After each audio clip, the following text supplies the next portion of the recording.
जय धर्म। आज हम आदिवासी लूर अड्डा आत्मा रांची आए हुए हैं। यहाँ देख रहे हैं बहुत सारा लोग यहाँ बैठे हुए हैं। जानते हैं कि यहाँ आज क्या होने वाला है। या इधर देख रहे हैं कि रांची विश्वविद्यालय कुड़ुक भाषा विभाग के प्रोफेसर डॉक्टर बंदे खलखो सर बैठे हुए हैं। इनसे हम जानते हैं कि आज यहाँ क्यों बैठे हैं इतने लोग, यहाँ क्या होने वाला है। जय धर्म सर, आज यहाँ देख रहे हैं इतने सारे लोग बैठे हुए हैं, तो यहाँ आज क्या हो रहा है?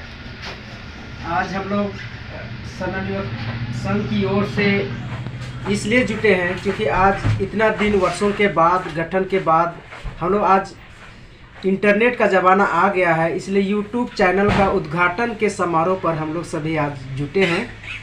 आज खास दिन है हमारा समन्वय संघ के लिए कि हमारा यूट्यूब चैनल आज उद्घाटन होगा। इस अवसर पर हम लोग सभी को जुटे हुए। जय धर्म।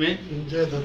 आज हमारे बीच डॉक्टर हरि उरांव रांची विश्वविद्यालय कुड़ुक भाषा विभाग के पूर्व विभागाध्यक्ष सह जनजातीय एवं क्षेत्रीय भाषा संकाय के कोऑर्डिनेटर एवं सरना नव युवक संघ के संस्थापक अध्यक्ष हमारे बीच बैठे हुए हैं। आज इनसे हम लोग सरना नव युवक संघ के बारे में जानेंगे। आज हम लोग सरना नव युवक संघ के बारे में उनका परिचय और उनका गतिविधि के बारे में डॉक्टर हरि उरांव से जानेंगे। सर, सरना नव युवक संघ का गठन कब हुआ और इसका क्या उद्देश्य है? सरना नवयुवक संघ का गठन तो 1987 में हुआ था और इसका उद्देश्य था कि हम लोग अपने समाज का जो गतिविधि होता है समाज के बीच में, जैसे पर्व त्यौहार खासकर या पढ़ा की बात हो, पढ़ा संस्कृति की बात हो, इन तमाम संस्कृति के बिंदुओं पर पहलुओं के माध्यम से हम लोग समाज को एकत्रित करना चाहते थे।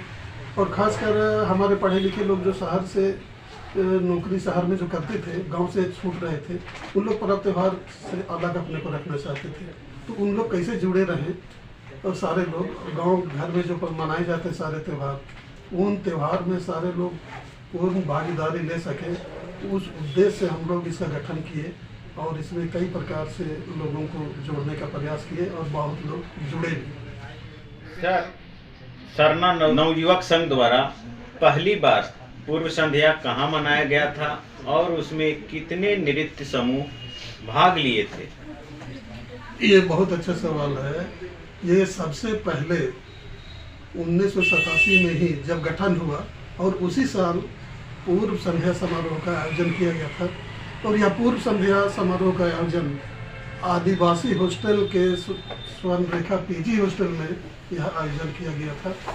और इसमें आप जानना चाह रहे थे कि कितने समूह नृत्य दल इसमें भाग लिए। मैं बताना चाहूँगा कि आरंभ में जो वहाँ पर भागीरथी आदिवासी हॉस्टल है, वहाँ की छात्राएं आई थी और आदिवासी हॉस्टल के छात्र वहाँ हुए थे। हमको लगता है कि उन्हीं लोगों में से 3-4 प्रकार का नृत्य प्रस्तुत किया था। उसमें बहुत ज़्यादा खोड़ा उपस्थित नहीं हुआ, लेकिन पूर्व संध्या का आरंभ हो गया 1987 ही में। और उसके बाद हम लोग हॉस्टल में देखा कि भीड़ हो रही है, तो यहाँ पर सारे लोगों को जगह नहीं मिल रहा था। तब हम लोग रांची कॉलेज का हॉल को हम लोग पूर्व संध्या के लिए उपयोग में लाने लगे। सर, सरना नवयुवक संघ का मूल उद्देश्य जो मूल उद्देश्य था उसमें अभी आप कितना सफल पाते हैं? देखिए, सरना नवयुवक संघ का मूल उद्देश्य में हमारे नज़र में ये काफ़ी सफलता सरना नवयुवक संघ को मिला है, सफलता प्राप्त हुई है। इसलिए कि सरना नवयुवक संघ का गठन के पूर्व या सरना नवयुवक संघ के द्वारा जो पूर्व संध्या समारोह का आयोजन किया जाने लगा था, वह आयोजन धीरे धीरे रांची से लोहरदगा, गुमला और उसके बाद अनेक प्रांत में भी चला गया। दिल्ली, बम्बे, बेंगलोर, मद्रास इधर भी फैल गया और बहुत सारे लोग सामाजिक गतिविधि में जुड़ने लगे। अब पर्व के नाम पर पूर्व संध्या का आयोजन करने लगे। और इसको अगर हम देखते हैं तो सरना नवयुवक संघ जो पूर्व संध्या का आयोजन किया और समाज को एकजुट करने का प्रयास किया और अपने लोगों को अपने समाज का जो रीति रिवाज है, पर्व त्यौहार है, उसके साथ जोड़ने का जो इनका उद्देश्य था उसमें काफ़ी सफलता मिली है। सर, ये पूर्व संध्या मनाने के अलावे सरना नवयुवक संघ द्वारा और क्या क्या गतिविधि नया हो रही है? देखिए, सरना नवयुवक संघ के द्वारा जो पूर्व संध्या समारोह का आयोजन किया जा रहा है उसमें हमारे समाज के लोगों को, जो प्रबुद्ध जन है, जो सामाजिक काम में बहुत वो पूरा मन लगाते हैं, उनको बहुत इच्छा होती है कि हम समाज का काम करें, तो वैसे लोगों को सरना नवयुवक संघ सम्मानित भी कर रही है। प्रतिवर्ष 4-5 लोगों को सम्मानित करती है। और उसी तरह से कुछ लोग जो है साहित्य के क्षेत्र में, लिखने के क्षेत्र में, किताब प्रकाशित करने के क्षेत्र में कुछ लोग आगे आ रहे हैं, समाज के लोग, वैसे लोगों को भी सम्मानित करने का काम करती है। और सरना नवयुवक संघ अपना कुड़ुख भाषा को लेकर के देश या अलग अलग प्रांत में भी कुड़ुख सम्मेलन का आयोजन करने लगी है। तो इसका कई प्रकार का उद्देश्य है और जिसमें काफ़ी सफलता प्राप्त हो रही है और हमको लगता है कि आने वाला समय में हम और सफल होंगे। और ये जो चैनल अभी आरंभ किया जा रहा है, इस चैनल के माध्यम से हमको लगता है कि जो लोग अभी तक सरना नवयुवक संघ के गतिविधि से अवगत नहीं हैं, वो सारे लोग अवगत हो सकेंगे।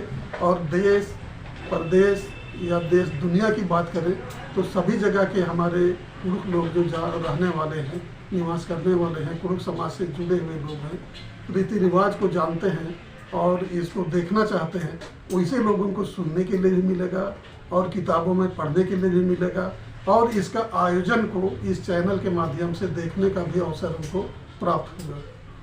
सर, बहुत बहुत धन्यवाद। हाँ। आप सरना नवयुवक संघ की गतिविधि के बारे में इतना सारा जानकारी दिए।